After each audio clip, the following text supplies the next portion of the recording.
Hi friends, welcome back to our channel.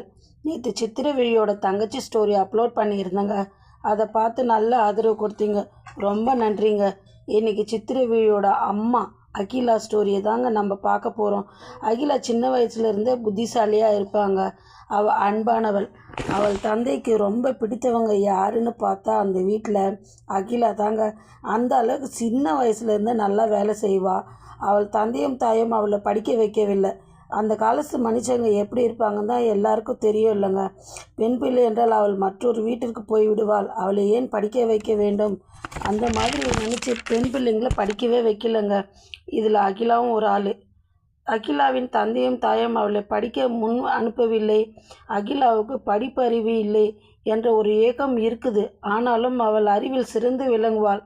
அவள் சிறு வயதிலிருந்து ஒரு நல்ல உழைப்பாளி. அவளும் அவளின் தோழியும் சென்று நல்லாக வேலை செய்துவிட்டு வீடு திரும்புவார்கள். அந்த அளவிற்கு இவருக்கு வேலையின் மேல் ஆர்வம். அவளின் அப்பாவும் ஒரு காலத்தில் கவர்மெண்ட் டிரைவராக இருந்தார். ரகுவிற்கு வரலட்சுமி சொல்லுவதே வேத வாக்கு.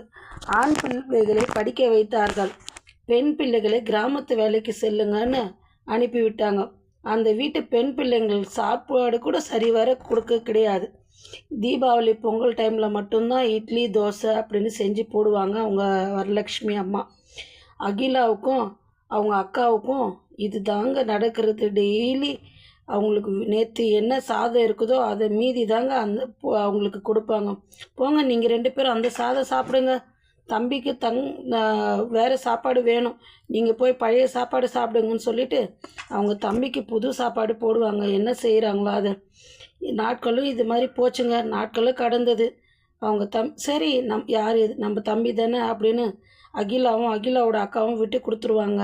அந்த அளவுக்கு ரொம்ப பாசமாக இருப்பாங்க அகிலா. இந்த மாதிரி நாட்கள் போயிட்டே இருந்தபோது அகிலாவுக்கு கல்யாண திருமணம் செய்யலாம் அப்படின்னு முடிவு பண்ணாங்க. அவங்க வீட்டில் சொந்தமாக தாய் மாமன் இருக்கிறதுனால அவனுக்கே கல்யாணம் பண்ணி வைக்கலான்னு சொல்லிட்டு முடிவு பண்ணாங்க. இவளுக்கோ படிப்பறிவு இல்லை. நம்ம கல்யாணம் பண்ணி நம்ம என்ன பண்ணுறதுன்னு ஒரு ஏக்கமும் இருக்குது. நம்ம இப்படியே இருக்கலான்னு ஒரு பக்கம் இருக்குது. என்ன செய்கிறது, சரி நம்ம கடவுள் விட்ட வழி பார்க்கலாம் அப்படின்னு சொல்லிட்டு கல்யாணத்துக்கும் தயாராகிட்டாங்க. இந்த ஸ்டோரியோட தொடர்ச்சியை நம்ம நாளைக்கு பார்க்கலாங்க. இந்த ஸ்டோரி உங்களுக்கு ரொம்ப பிடிச்சிருக்குன்னு நினைக்கிறேன். தேங்க்யூ ஃபார் வாட்சிங் திஸ் வீடியோ ஃப்ரெண்ட்ஸ். பாய் பாய். மறக்காமல் சப்ஸ்கிரைப் பண்ணுங்கள் ஃப்ரெண்ட்ஸ்.